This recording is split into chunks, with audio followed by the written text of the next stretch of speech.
बहुत बहुत नमस्कार दोस्तों, स्वागत है आप सभी का क्विक कॉन्सेप्ट में। इस सीरीज में आज हम लेकर आ रहे हैं नर्वस सिस्टम। नर्वस सिस्टम क्या होता है, कैसे काम करता है, हमारी बॉडी के लिए या फिर किसी भी ऑर्गेनिज्म की बॉडी के लिए ये क्यों इतना इंपॉर्टेंट है, ये सारा कुछ आज हम लोग डिस्कस करेंगे और बहुत ही क्रिस्प में, ताकि बहुत ज़्यादा पढ़ना ना पड़े और आपके एग्जाम रिलेटेड जितने भी क्वेश्चन हैं वो सारे थोड़ा पढ़ के सॉल्व हो जाएं। सो स्टार्ट करते हैं अपने टॉपिक को। तो सबसे पहले समझते हैं कि नर्वस सिस्टम होता क्या है, कैसे बना होता है। तो नर्वस सिस्टम एक पूरी बॉडी में फैला हुआ नेटवर्क है जो हमारी बॉडी को कंट्रोल करता है। कंट्रोल कैसे करता है कि जो भी इन मोमेंट में जो घटनाएं हो रही हैं उनके अगेंस्ट में हमारी बॉडी रिएक्ट करती है। लाइक अगर बहुत ज़्यादा गर्मी हो रही है तो हमारी बॉडी से स्वेटनिंग होती है, पसीना निकलता है। ठंडी हो रही है तो सिवरिंग होती है, कपकपी हमें आती है, दांत किटकिटाते हैं। तो ऐसी फिजियोलॉजिकल फंक्शन होते हैं, फिजिकल या फिर और भी बायोकेमिकल प्रोसेसेस इन्वायरमेंट से या फिर हमारी बॉडी के अंदर जो इन्वायरमेंट है उसमें अगर कोई हलचल होती है तो उन सब के अगेंस्ट में कोई भी स्टिमुलस है उसके अगेंस्ट में हमारी बॉडी रिएक्ट करती है। मच्छर काटता है तब भी हमें पता चल जाता है। अगर कुछ लगता है पैर में या हाथ में, कहीं भी लगता है हमारी बॉडी में किसी भी हिस्से में लगता है तो हमें तुरंत पता चल जाता है। और पैर हमारे ब्रेन से कितना ज़्यादा डिस्टेंटली लोकेटेड है, लेकिन with in a few second या मतलब माइक्रो सेकंड, सेकंड की तो बात नहीं, माइक्रो सेकंड में हमारी बॉडी रिएक्ट करती है। तो इतना फास्ट रिएक्शन है और वो कैसे है यही हम लोग समझने की कोशिश करेंगे। तो ये जो फास्ट रिएक्शन है ये कैसे जाता है, ये एसएमएस के फॉर्म में जाता है, वायरलेस के फॉर्म में या वायर के थ्रू जाता है। तो इसके लिए पूरा नेटवर्क सिस्टम है, पूरी केबल बिछी हुई है ऐसा समझिए आप, और वो केबल नर्व सेल से बनी हुई है। नर्व सेल्स के थ्रू ही मैसेज जो होता है वो ट्रांसफर होता है, चाहे वो इफेक्टर ऑर्गन तक हो या फिर जो हमारा ब्रेन है, स्पाइनल कॉर्ड है, वहाँ तक हो। तो जब भी कोई सेंसरी ऑर्गन जहाँ पे सेंसेशन फील होता है वहाँ से क्या होता है, मैसेज ट्रांसफ़र होता है ब्रेन तक या स्पाइनल कॉर्ड तक, और उसके बाद में उसके अगेंस्ट में जो हमारी बॉडी रिएक्ट करती है उसका मैसेज भी नर्व सेल्स के थ्रू ही जाता है और जो इफेक्टर ऑर्गन होता है वहाँ तक पहुँचता है। तो अब हम यहाँ समझने की कोशिश करेंगे जो एक्चुअल में नर्व सेल होती है वो कैसे दिखती है या फिर उसका स्ट्रक्चर कैसा होता है, किन किन पार्ट्स से वो बनी होती है। तो ये एक डायग्रामेटिक व्यू है। एक्चुअल में ऐसा नर्व सेल नहीं होता है, बट डायग्राम के थ्रू ये रिप्रेजेंट करने की कोशिश की गई कि लगभग ऐसा ही दिखता है नर्व सेल। तो यहाँ पे देख रहे हैं आप कि एक बल्ज्ड पार्ट है जिसे हम सेल बॉडी कहते हैं, और इसी सेल बॉडी से निकले हुए डेंड्राइट्स होते हैं जो एक्चुअल में सेंसेशन का काम करते हैं। जो सेंसरी ऑर्गन्स में होते हैं ये डेंड्राइट्स, और ये स्टिमुलस को सेंस करते हैं। फिर इसके बाद यहाँ पे मैसेज जनरेट होता है केमिकल्स के फॉर्म में, और ये मैसेज ट्रांसफ़र होता है थ्रू एक्सॉन। ये एक्सॉन का पार्ट है, इसके थ्रू एक लॉन्ग स्टेम लाइक स्ट्रक्चर होता है एक्सॉन, जिसके थ्रू मैसेज ट्रांसफ़र होता है। और फिर उसके बाद ये नीचे कुछ छोटे छोटे बल्ज्ड पार्ट होते हैं जो साइनेप्टिक नॉब कहलाते हैं। यहीं पे साइनेप्स का फॉर्मेशन होता है और मैसेज जो होता है वो एक न्यूरॉन से दूसरे न्यूरॉन को ट्रांसफ़र कर दिया जाता है। तो ऐसे ही step by step 1 by 1 neurons मिलकर पूरा नर्वस सिस्टम का फॉर्मेशन करते हैं, राइट। ये ऐसा एक न्यूरॉन है, ऐसे हजारों लाखों न्यूरॉन्स हमारी बॉडी में पाए जाते हैं, किसी भी ऑर्गेनिज्म की बॉडी में पाए जाते हैं जहाँ पे नर्वस सिस्टम डेवलप्ड है या फिर जैसा भी है। अगर नर्वस सिस्टम है तो ऐसे न्यूरॉन्स ही पाए जाते हैं हर ऑर्गेनिज्म की बॉडी में, और वही बेसिक स्ट्रक्चर सब में होता है, राइट। फिर इसके बाद आते हैं, हम देखते हैं कौन कौन से पार्ट होते हैं एक्चुअल में। तो ये नर्व सेल है, जैसा कि भी आपने पहले भी देखा। तो यहाँ पे देख सकते हैं हम कि ये जो डेंड्राइट्स हैं सेल बॉडी से निकले हुए हैं। सेल बॉडी से निकले हुए डेंड्राइट्स यही एक्चुअल में सेंसेशन का काम करते हैं, सेंसरी ऑर्गन में होते हैं और ये फील करते हैं सेंसेशन को।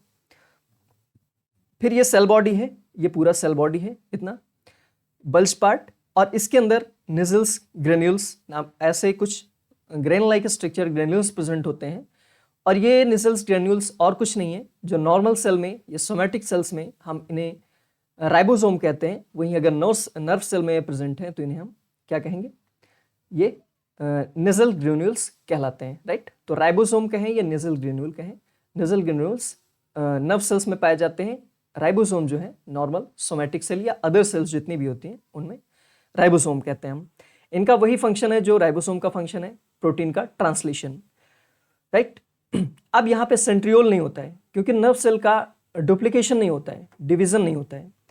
अब डिवीजन या डुप्लीकेशन नहीं होगा तो एक बात और हमारे ध्यान में आनी चाहिए कि यहाँ पे जो रेप्लिकेशन का प्रोसेस है वो भी नहीं होगा। तो यहाँ पे रेप्लिकेशन जैसी चीज़ें नहीं होती हैं। न्यूक्लियस एक ही रहता है, सिंगल न्यूक्लियस रहता है एक सेल में, वो कभी भी डिवाइड नहीं करता है। और सेल हमेशा एक बार डिवाइड करने के बाद G0 फेज में चली जाती है। अब यहाँ पे हम देख सकते हैं कि इसके बाद जो सेल बॉडी होती है वो एक लॉन्ग स्टेम लाइक स्ट्रक्चर में कन्वर्ट हो जाती है, जिसे हम एक्सॉन कहते हैं। और ये एक्सॉन जो होता है ये माइलिनेटेड भी हो सकता है और नॉन माइलिनेटेड भी हो सकता है। माइलिनेशन का मतलब है यहाँ पे जो सॉन सेल होती हैं, यहाँ पे ये माइलिन की शीथ सिक्रीट करती हैं, माइलिन सिक्रीट करती हैं, जो यहाँ पे इनकी कवरिंग करता है और इंसुलेशन का काम करता है। इंसुलेशन का मतलब है कि यहाँ पे जो कंडक्शन होगा वो फास्ट होगा, क्योंकि जैसा हम देखते हैं वायर्स में जो इंसुलेशन होता है, अगर वो प्रॉपर इंसुलेशन है तो क्या होगा, जो इलेक्ट्रिक करंट है वो लॉस नहीं होगा और उसका जो मोमेंट होगा वो फास्ट होगा, कंडक्शन जो होगा वो फास्ट होगा। सेम काम यहाँ पे माइलिन शीथ का भी होता है। ये स्वान सेल जो होती है माइलिन शीथ बनाती हैं और एक्सॉन के चारों ओर ये रैप हो जाता है और स्टेप बाय स्टेप अलग अलग बहुत सारी सेल्स होती हैं स्वान सेल्स की। तो हर एक सेल एक माइलिन शीथ जो सिक्रीट करती है वो एक कन्फाइंड एरिया में होती है और एक से दूसरे माइलिन शीथ के बीच में जो ये नोड बनता है इसे आप नोड ऑफ रैनवियर कहते हैं, राइट।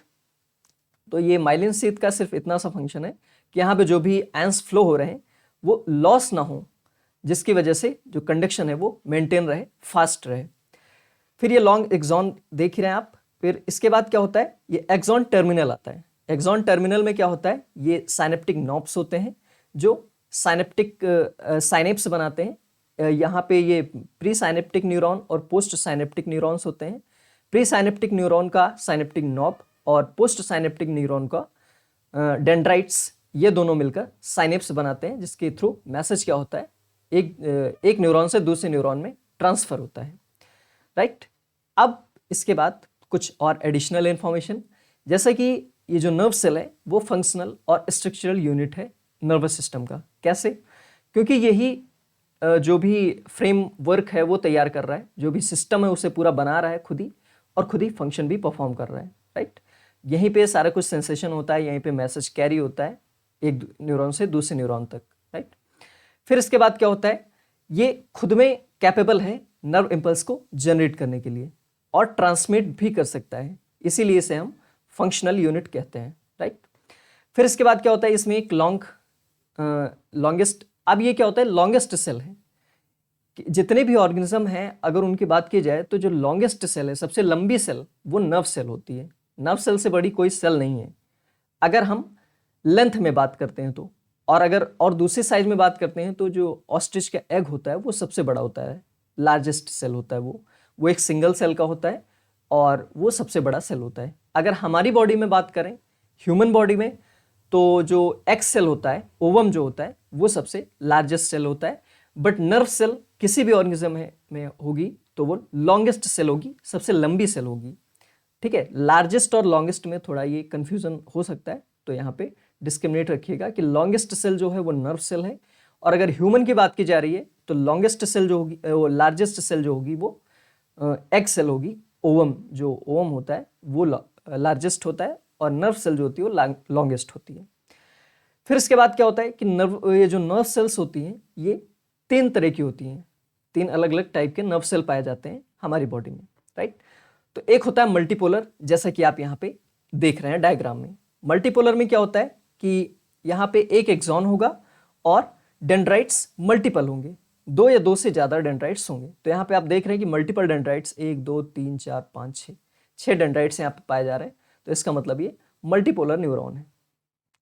बाइपोलर न्यूरॉन में क्या होता है, एक एक्सॉन होता है, मतलब इसमें सिर्फ 2 टर्मिनल होंगे, एक एक्सॉन और एक ये कहीं पे एक ये डेंड्राइट्स होगा, बस डेंड्राइट एक होता है और एक यहाँ पे ये साइनेप्टिक नॉब होगा, तो ये बाइपोलर है। फिर आता है यूनिपोलर, और ये जो बाइपोलर न्यूरॉन्स होते हैं ये हमारे आइस की रेटिना में पाए जाते हैं। मल्टीपोलर न्यूरॉन्स जो होते हैं ये जो सेरेब्रल कॉर्टेक्स होता है हमारा ब्रेन का, जो आउटर हिस्सा जो होता है वो, उसमें ये मल्टीपोलर न्यूरॉन्स पाए जाते हैं। बाइपोलर जो होते हैं वो रेटिना में पाए जाते हैं। यूनिपोलर का मतलब यहाँ पे सिर्फ क्या होगा, केवल एक एक्सॉन होगा और कुछ नहीं होगा, राइट। और ये एम्ब्रियोनिक स्टेज में पाए जाते हैं, बहुत ही लिमिटेड टाइम के लिए कन्फाइंड होते हैं, फिर उसके बाद ये डिसअपियर हो जाते हैं। बाकी किसी स्टेज में यूनिपोलर न्यूरॉन्स नहीं पाए जाते हैं। नाउ अब जो एक्सॉन होता है ये फंक्शनल पार्ट होता है नर्व सेल का, और इसे हम नर्व फाइबर भी कहते हैं। नर्व फाइबर यानी कि एक लंबा स्ट्रेच होता है, फाइबर लाइक स्ट्रक्चर होता है, थ्रेड लाइक स्ट्रक्चर होता है या ट्यूब लाइक स्ट्रक्चर होता है, इसलिए इसे हम नर्व फाइबर भी कहते हैं। तो ये हमने देख लिया है यहाँ पे डिफरेंट पार्ट्स जो हैं। डेंड्राइट्स होता है, नेजल ग्रेन्यूल्स होते हैं जिसे हम राइबोसोम कहते हैं नॉर्मल सेल्स में, इनका काम है ट्रांसलेशन का। सेल बॉडी होती है जो पूरा मतलब इसमें नेजल्स ग्रेन्यूल और न्यूक्लियस भरे होते हैं, न्यूक्लियस सिंगल होता है और ये डिवाइड कभी नहीं करता है। फिर स्वान सेल जो कि माइलिन शीथ सिक्रेट करती हैं। एक्सॉन ट्यूब लाइक स्ट्रक्चर होता है, myelin sheath covering insulation provide करता है। अब हम थोड़ा आगे बढ़ते हैं और थोड़ा और डिटेल में इसे जानने की कोशिश करते हैं। तो न्यूरॉन्स जो हैं ये एक क्या है, एक माइक्रोस्कोपिक स्ट्रक्चर होता है और इसमें 3 मेन पार्ट होते हैं। सेल बॉडी होता है, डेंड्राइट्स होते हैं और एक्सॉन होता है। एक्सॉन जो होता है लॉन्ग ट्यूब लाइक स्ट्रक्चर होता है, डेंड्राइट्स जो होते हैं वो प्रोजेक्शंस होते हैं फ्रॉम सेल बॉडी, और सेल बॉडी जो होता है वो मेन बॉडी होता है, सोमा बॉडी होता है, और ये निजल्स ग्रेन्यूल को और न्यूक्लियस को कैरी करता है। राइट। अब बात आती है ये जो शॉर्ट प्रोजेक्शन होते हैं, फाइब्रस प्रोजेक्शंस, इन्हें हम डेंड्राइट्स कहते हैं, जो सेल बॉडी से इमर्ज्ड होते हैं और इसी सेल बॉडी में निजल ग्रेन्यूल्स भी पाए जाते हैं। फिर बात आती है एक्सॉन की। एक्सॉन जो है एक लॉन्ग टर्म फाइब्रस स्ट्रक्चर है जिसका डिस्टल एंड क्या होता है, ब्रांच्ड होता है, और ये डिस्टल एंड्स जो होते हैं वो थोड़ा ब्रांच के साथ साथ बल्ज्ड भी होते हैं, बल्ब लाइक स्ट्रक्चर होता है जिसे हम साइनेप्टिक नॉब कहते हैं, जिसमें साइनेप्टिक वेसाइकल्स जो होती हैं वो होती हैं और वहीं पे उनका फ्यूज़न होता है। साइनेप्टिक वेसाइकल्स जो होती हैं वो किसी न किसी न्यूरोट्रांसमीटर को कैरी करती हैं। न्यूरोट्रांसमीटर लाइक जो मैसेज को कैरी करवाने के लिए जो केमिकल मैसेंजर्स रिस्पॉन्सिबल होते हैं उन्हें हम न्यूरोट्रांसमीटर कहते हैं। लाइक अगर एग्जांपल की बात करें तो एसिटाइल कोलिन जो है एक न्यूरोट्रांसमीटर है। फिर उसके बाद आता है जो एक्सॉन्स में ये माइलिन होती है। अब माइलिन के बेसिस पे 2 टाइप के न्यूरॉन्स होते हैं, एक माइलिनेटेड एंड नॉन माइलिनेटेड। अगर माइलिन प्रेजेंट है तो ऐसे न्यूरॉन को हम माइलिनेटेड न्यूरॉन कहेंगे, अगर माइलिन एब्सेंट है तो ये नॉन माइलिनेटेड न्यूरॉन कहलाएगा। नॉन माइलिनेटेड न्यूरॉन या माइलिनेटेड न्यूरॉन सिर्फ इस बात पर डिपेंड करते हैं कि वहाँ पे स्वान सेल प्रेजेंट है या एब्सेंट है। स्वान सेल प्रेजेंट है तो माइलिनेटेड न्यूरॉन होगा, स्वान सेल एब्सेंट है तो नॉन माइलिनेटेड न्यूरॉन होगा। जो नॉन माइलिनेटेड न्यूरॉन होते हैं जहाँ पे माइलिन की शीथ नहीं होती है वहाँ पे कंडक्शन स्लो होता है। जो माइलिनेटेड न्यूरॉन होते हैं वहाँ पे कंडक्शन फास्ट होता है, क्योंकि ये जो इंसुलेशन है, इंसुलेशन क्या करता है, जो आयंस है उन्हें डिफ्यूज होने से रोकता है, बाहर एक्सॉन से डिफ्यूज नहीं हो पाते तो उनका कॉन्सेंट्रेशन जो है मेंटेन रहता है और फास्ट कंडक्शन होता है। बट वहीं नॉन माइलिनेटेड में क्या है, जो आयंस हैं जो एक्सॉन के थ्रू फ्लो कर रहे हैं उनमें मे भी कहीं कहीं डिफ्यूजन हो सकता है इधर उधर, तो उस कंडीशन में जो आयन का कंसंट्रेशन है उसके डिस्ट्रप्शन की वजह से जो फ्लो है वो थोड़ा डिस्टर्ब हो जाता है, ये स्लो हो जाता है।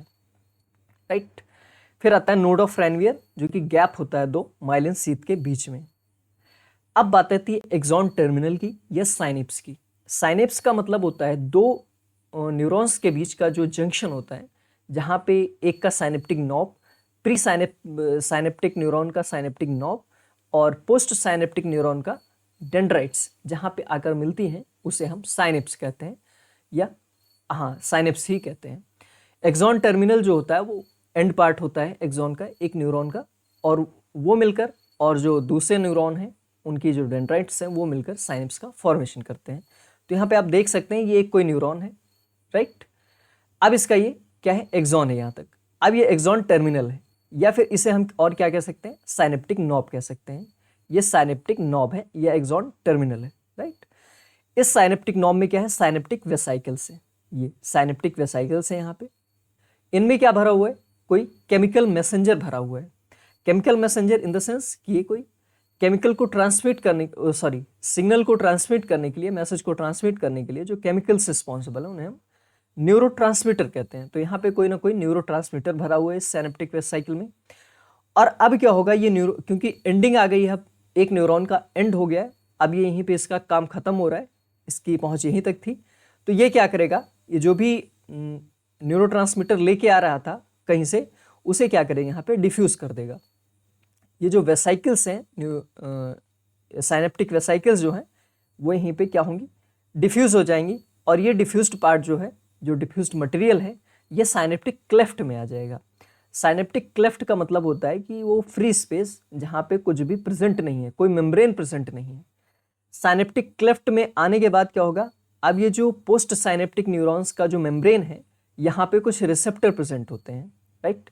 ये रिसेप्टर क्या करते हैं, जो ये न्यूरोट्रांसमीटर हैं उन्हें रिसीव कर लेते हैं, क्योंकि रिसेप्टर का काम ही कि जो केमिकल मैसेंजर आ रहे हैं उनको उनसे बाइंड होना।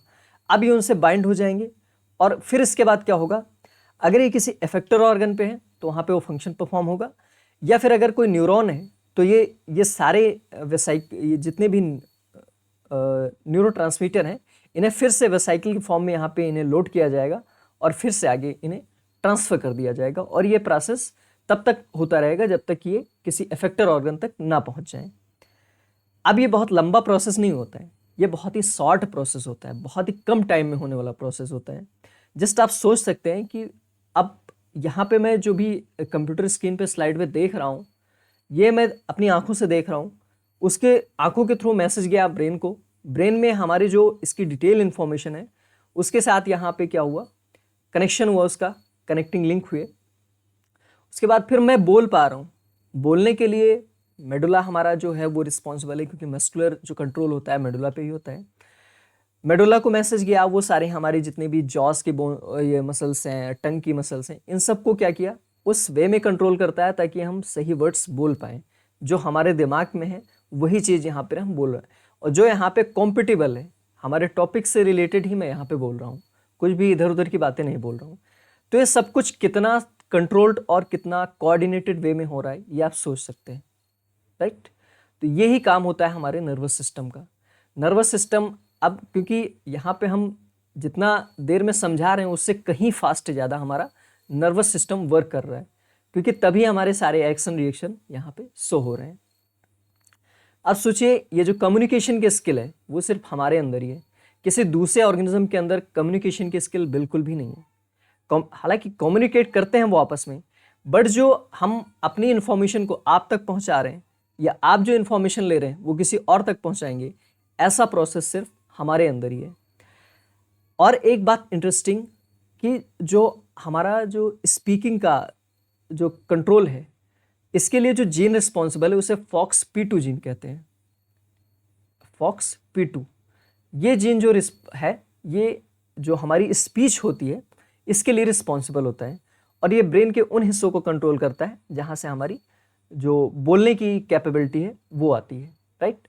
तो और इस जीन में, क्योंकि सारे ऑर्गेनिज्म क्या है, ऑलमोस्ट रिलेटेड है, और जो सबसे ज़्यादा हमसे रिलेटेड है वो है चिंपैंजी। चिंपैंजी का 99% से ज़्यादा डीएनए हमसे मैच करता है। और एक नेचर में एक आर्टिकल छपा था 2002 में, जहाँ पे बताया गया था कि जो FOXP2 जीन है ये हमारे अंदर भी है और चिंपैंजी के अंदर भी पाया जाता है। तो चिंपैंजी और हम में सिर्फ 2 अमाइनो एसिड का डिफरेंस है। यही 2 अमाइनो एसिड ये हमारी बोलने की कैपेबिलिटी को निखारता है, और चिंपैंजी में ऐसा नहीं होता है। इसीलिए शायद चिंपैंजी आज भी पिंजड़े में कैद है और हम दुनिया पे राज कर रहे हैं। हम का मतलब जो ह्यूमंस हैं वो कितना ज़्यादा मतलब आजकल डाइवर्सिफाई हो रहे हैं, कितना ज़्यादा वो एडवांस हैं, इस बात से डिपेंड करता है कि यहाँ पे सिर्फ 2 अमाइनो एसिड का डिफरेंस है। अब सोचिए 2 अमाइनो एसिड कितना इंपॉर्टेंट है, और यही हम में ना होकर अगर चिंपैंजी में हो गया होता तो हम आज पिंजड़े में कैद होते और चिंपैंजी दुनिया पर राज कर रहे होते। तो ये बहुत इंटरेस्टिंग बातें हैं। तो FOXP2 जीन जो है वो क्रोमोसोम नंबर 7 पे प्रेजेंट होता है, और ये लॉन्गेस्ट जीन है, ये लगभग 600 KB का जीन होता है, राइट। तो यही जीन जो है वो रिस्पॉन्सिबल है हमारी स्पीच के लिए। ये उन हिस्सों को कंट्रोल करता है जहाँ पे हम बोलने के लिए जो रिस्पॉन्सिबल हैं, राइट। नाउ अब आगे, अब जो हमारा ह्यूमन नर्वस सिस्टम है या न्यूरल सिस्टम है, 2 पार्ट में ब्रॉडली कैटेगराइज्ड है। पहला जो है वो CNS है, सेंट्रल नर्वस सिस्टम जिसे हम कहते हैं, और दूसरा जो है PNS है, पेरिफेरल नर्वस सिस्टम, राइट। जो CNS है उसमें कौन कौन सी चीज़ें आती हैं, brain and spinal cord, right.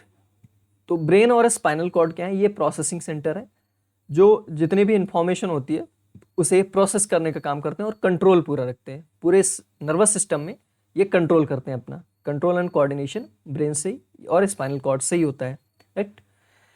फिर उसके बाद आता है ये पीएनएस। पीएनएस क्या होता है, peripheral nervous system. Peripheral nervous system का मतलब है जितने भी अदर देन सीएनएस के अलावा, जो भी ब्रेन और स्पाइनल कॉर्ड के अलावा जो भी नर्व्स हैं, जो अदर बॉडी पार्ट्स में हैं, जो सेंसरी ऑर्गन्स में हैं, जितनी भी नर्व्स, उन्हें हम पेरिफेरल नर्वस सिस्टम के अंडर रखते हैं। और इसमें क्रेनियल नर्व्स और स्पाइनल नर्व्स भी इंक्लूडेड हैं, राइट, जो सीएनएस की हैं। फिर उसके बाद क्या होता है, अब ये कम्युनिकेशन का काम करता है किसके बीच में, सीएनएस और जो बॉडी ऑर्गन है उनके बीच में कम्युनिकेशन का काम करता है, एक लिंक का, एक ब्रिज बनाता है ये, ताकि हमारे जो कंट्रोल सेंटर है ब्रेन और स्पाइनल कॉर्ड, वो सारे ऑर्गन पे कंट्रोल रख सके। ये पीएनएस के थ्रू ही होता है, ये पेरिफेरल नर्वस सिस्टम के थ्रू ही होता है, क्योंकि यही नर्वस सिस्टम, यही नर्व्स, पीएनएस की ही जो नर्व्स होती हैं, यही क्या करती हैं, मैसेज को कैरी करती हैं फ्रॉम प्रोसेसिंग सेंटर या control system to effector organ. तो यहाँ पे मोटर न्यूरॉन्स होते हैं या सेंसरी न्यूरॉन्स होते हैं, जो या तो सेंसरी ऑर्गन से ब्रेन तक मैसेज ले जाएंगे, स्पाइनल कॉर्ड तक ले जाएंगे, या फिर ब्रेन और स्पाइनल कॉर्ड से मैसेज को एफेक्टर ऑर्गन तक ले जाएंगे।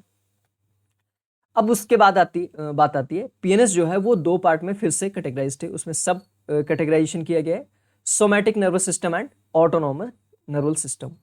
तो सोमैटिक न्यूरल सिस्टम जो होता है, इसमें क्या होता है, ये जितने भी वॉलंटरी एक्शन है हमारे, जो हमारे वश में है, जो हमारे कंट्रोल में है, ऐसे सिस्टम को कंट्रोल करने के लिए जो न्यूरल सिस्टम रिस्पॉन्सिबल है, उसे हम सोमैटिक नर्वस सिस्टम कहते हैं।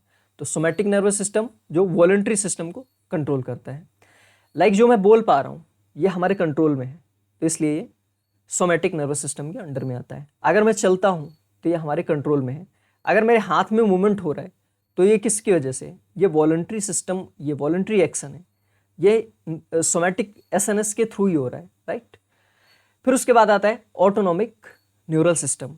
ऑटोनॉमिक न्यूरल सिस्टम वो सारे ऑर्गन जिन पे हमारा कोई कंट्रोल नहीं है, कंट्रोल इन द सेंस कि थोड़ा बहुत कंट्रोल है, बट डायरेक्टली उन्हें हम कंट्रोल नहीं कर सकते। अगर हमारा हार्ट बीट कर रहा है तो उसे हम डायरेक्टली बंद नहीं करवा सकते, राइट। तो ये कैसा है, ये इनवॉलंटरी सिस्टम है, यहाँ पे हम डायरेक्टली उस पर कंट्रोल नहीं कर सकते हैं, राइट। किडनी फंक्शन कर रही है, किडनी में फिल्ट्रेशन हो रहा है, तो वो हमारे बस में नहीं है कि हमने आज, ठीक है आज हम छुट्टी पे हैं, आज किडनी को काम नहीं करना है, तो ऐसा नहीं हो सकता है। या हम सोने जा रहे हैं तो भाई हार्ट तो बंद हो जा, ऐसा नहीं हो सकता है, क्योंकि एक बार बंद हो गया तो फिर चालू नहीं होगा, और जो सो जाएगा वो फिर उठ नहीं पाएगा, राइट। तो ये कंडीशन होती है ऑटोनॉमिक न्यूरल सिस्टम में। अब ऑटोनॉमिक न्यूरल सिस्टम जो होता है वो दो पार्ट में फिर से कैटेगराइज्ड है, एक है सिंपैथेटिक नर्वस सिस्टम और दूसरा है पैरासिम्पैथेटिक नर्वस सिस्टम।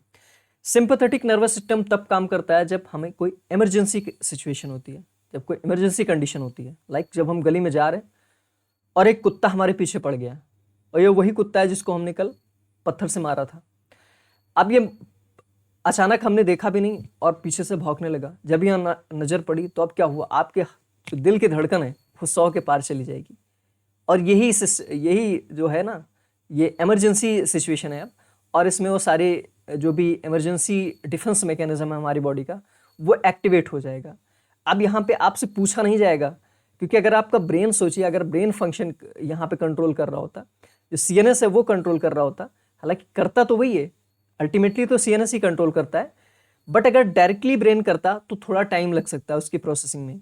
लेकिन यहाँ पे सिंपैथेटिक नर्वस सिस्टम जो है वो क्या करता है, जब ये कंट्रोल करता है तो बहुत ज़्यादा टाइम नहीं लगता है, क्योंकि कुत्ता जैसे ही भौंका, अब आपने भागना स्टार्ट किया, वहाँ पे आपने सोचा नहीं कि भागना चाहिए या नहीं भागना चाहिए, आपके दिमाग ने प्रोसेस नहीं किया, डायरेक्ट एक्शन परफॉर्म हुआ, आपकी दिल की धड़कन जो है वो बढ़ गई।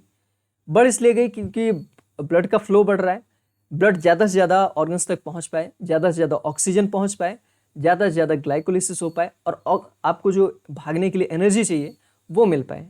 तो इसलिए क्या हुआ, इमरजेंसी जो भी एड्रेनलिन है आपका, वो सिक्रेट होना स्टार्ट हो गया, और फिर आपकी दिल की धड़कन बढ़ गई, ब्लड प्रेशर बढ़ गया, सारा कुछ, ये सारी कंडीशन। अब ये सारी कंडीशन क्या है, ये इनवॉलंटरी एक्शन तो है ही, उसके साथ साथ ये इमरजेंसी सिचुएशन है, इसलिए सिंपैथेटिक नर्वस सिस्टम में आता है, राइट। फिर बात आती है पैरासिम्पैथेटिक नर्वस सिस्टम की। जो नॉन इमरजेंसी कंडीशन है, नॉन इमरजेंसी कंडीशन लाइक हमारी जो आईलिड्स हैं ये ब्लिंक करती रहती हैं टाइम टाइम पे। अब ये कोई इमरजेंसी सिचुएशन नहीं है कि उन्हें बहुत ज़्यादा ऐसी कोई कंडीशन आ गई तो फिर ब्लिंकिंग ज़्यादा हो जाएगी। तो ये सारा क्या है, पैरासिम्पैथेटिक नर्वस सिस्टम में आता है। तो जो नॉन इमरजेंसी कंडीशन है बट इनवॉलंटरी है, उन पे हमारा कंट्रोल नहीं है बट नॉन इमरजेंसी है, हाँ नॉर्मल चल रही हैं, हम उन पर डायरेक्टली अपना कोई कंट्रोल नहीं रख सकते लेकिन वो नॉर्मल कंडीशन में चल रही हैं। तो ऐसा सिस्टम जो होता है वो पैरासिम्पैथेटिक नर्वस सिस्टम होता है और ये एक ऑटोनॉमिक नर्वस सिस्टम का पार्ट है जो कि पेरिफेरल नर्वस सिस्टम के अंडर में आता है, राइट। अब बात आती है जो नर्व सेल्स होती हैं वो दो टाइप की होती हैं। कौन कौन सी? एक होता है एफरेंट नर्व फाइबर और दूसरा होता है efferent nerve fibre. Efferent nerve fibre वो सारी नर्व्स होती हैं जो सेंसरी ऑर्गन से हमारे ब्रेन तक या स्पाइनल कॉर्ड तक जाती हैं, जो मैसेज को कैरी करती हैं from effector organ to CNS, right. ये होती हैं पेरिफेरल नर्वस सिस्टम का ही पार्ट, बट ये मैसेज को एफेक्टर ऑर्गन से ब्रेन तक लेके जाती हैं, ये काम होता है इनका। फिर दूसरा है efferent nerves. Efferent nerve fibre वो होती हैं जो ब्रेन से मैसेज को लेकर एफेक्टर ऑर्गन तक जाती हैं और वहाँ पे क्या होता है, कोई ना कोई एक्शन परफॉर्म होता है। एफरेंट नर्व फाइबर जो होती हैं वो सेंसरी नर्व्स होती हैं और एफरेंट नर्व फाइबर्स जो होती हैं वो मोटर नर्व्स होती हैं या मोटर न्यूरॉन भी कहते हैं इन्हें, राइट। ये क्या करती हैं, ये ब्रेन से मैसेज एफेक्टर ऑर्गन को ले जाती हैं। एफरेंट नर्व जो होती हैं वो सेंसरी ऑर्गन से ब्रेन को ले जाती हैं मैसेज, राइट। तो ये था हमारा एक शॉर्ट में क्रिस्प में जो हमारा नर्वस सिस्टम, उसे हमने यहाँ पे थोड़ा क्रिस्प में बहुत ही आसानी से समझने की कोशिश की है। बहुत ज़्यादा टफ नहीं है, आसान ही है, कोई ज़्यादा इसमें रॉकेट साइंस नहीं है। जो भी चीज़ें आपने पढ़ रखी थी उसे हमने फिर से एक बार रिवाइज करने की कोशिश की यहाँ पे, ताकि आपके एग्जाम में अगर इस पोर्शन से कोई भी क्वेश्चन आता है तो आसानी से आप इजीली उसे टैकल कर पाएँ और आपका क्वेश्चन सही से सॉल्व हो जाए। बस यही हमारा मोटिव है। इसके बाद अब क्या होता है, ये हमारा ये सेशन यहीं पे एंड होता है। और चलते चलते एक इंपॉर्टेंट बात आपको बता दूं कि अगर आप किसी भी एग्ज़ाम की तैयारी कर रहे हैं, जो कि किसी टीचिंग एग्ज़ाम की मतलब प्रिपरेशन कर रहे हैं, आप अगर बायोलॉजी स्ट्रीम के स्टूडेंट हैं तो हमारा ऐप जो है वो आपके फ़ोन में ज़रूर होना चाहिए। क्यों होना चाहिए ये भी मैं बता रहा हूँ आपको। जो हमारे ऐप पे बहुत सारा स्टडी मटेरियल अवेलेबल है, कोर्सेज भी अवेलेबल हैं, जो आपको पेड कोर्सेज भी हैं और जो स्टडी मटेरियल है वो फ्री ऑफ कॉस्ट भी अवेलेबल है। अगर आप चाहते हैं अपनी प्रिपरेशन को और ज़्यादा एनहांस करना और अपने सिलेक्शन को इंश्योर करना, तो हमारे ऐप पे आप जाके जो भी मटेरियल है उसे एसेस कीजिए, पढ़िए उसे। और अगर आप इनमें से किसी भी एग्ज़ाम की तैयारी कर रहे हैं like assistant professor, TGT, PGT, GIC lecturer, TRE या यूपी एलटी ग्रेड, इनमें से किसी भी एग्ज़ाम की तैयारी कर रहे हैं और तो ये ऐप आपके लिए दी बेस्ट है। और अगर किसी एग्ज़ाम में जनरल स्टडीज़ से भी कुछ पोर्शन आता है, कुछ क्वेश्चंस आते हैं, जीएस का भी पोर्शन आता है इनमें से किसी भी एग्ज़ाम में, तो वो भी मटेरियल हम प्रोवाइड करते हैं। क्योंकि जीएस का पोर्शन जनरली ऐसे प्रोवाइड नहीं किया जाता है, जो भी ये कॉम्पिटिटिव एग्ज़ाम, जो टीचिंग एग्ज़ाम वाले बैचेस होते हैं वहाँ पे जनरली कोई जनरल एप्टीट्यूड प्रोवाइड नहीं करता है, बट हम जनरल स्टडी एक ही प्लेटफॉर्म पे सारा कुछ प्रोवाइड कर रहे हैं। और यहाँ पे आपको मिलेगा, क्या क्या मिलेगा वो सारी चीज़ें यहाँ पे लिखी हुई हैं। Full length online study material है, 50 फुल लेंथ टेस्ट हैं, 5000 प्लस प्रैक्टिस एमसीक्यूज़ हैं, वीडियो लेक्चर्स, 12 मंथ का करंट अफेयर है, point wise one liner fact हैं, flow chart, flash card, mind map. ये सारी चीज़ें आपको बहुत ही अच्छे में एक वे में अरेंज्ड टॉपिक वाइज सारा कुछ आपको मिलने वाला है। तो आप इसे बाय ले सकते हैं या फ्रीली भी एक्सेस कर सकते हैं। अगर आप किसी लाइक अभी एलटी ग्रेड का जो बैच है वो स्टार्ट हो गया है, हमारा जो टेस्ट सीरीज है वो लॉन्च हो चुका है, उसे आप बाय कर सकते हैं बहुत ही मार्जिनल प्राइस में, तो आप उसे ईजिली ले सकते हैं। और अगर आपको कोई इन्फॉर्मेशन चाहिए, कोई क्वेरी है आपकी, तो आप इस नंबर पे संपर्क कर सकते हैं हमें। ये हमारा नंबर है 9235264073। तो इस नंबर पे आप 24/7 कभी भी आप फ्रीली अपनी क्वेरी को रेस कर सकते हैं। जो भी आपको इन्फॉर्मेशन चाहिए वो यहाँ पे मिल जाएगी। इस समय जो भी कोर्सेज चल रहे हैं हमारे पास वो सारे 50% ऑफ पे चल रहे हैं, इसलिए आप चाहें तो अभी ले सकते हैं। नवरात्रि ऑफर चल रहा है और बहुत ही मार्जिनल प्राइस में और 50% ऑफ के साथ भी हैं, तो आपको और ज़्यादा हेल्प हो जाएगी। नाउ ये लेक्चर हमारा यहीं पे एंड होता है। मिलते हैं किसी नेक्स्ट लेक्चर में, तब तक के लिए थैंक यू।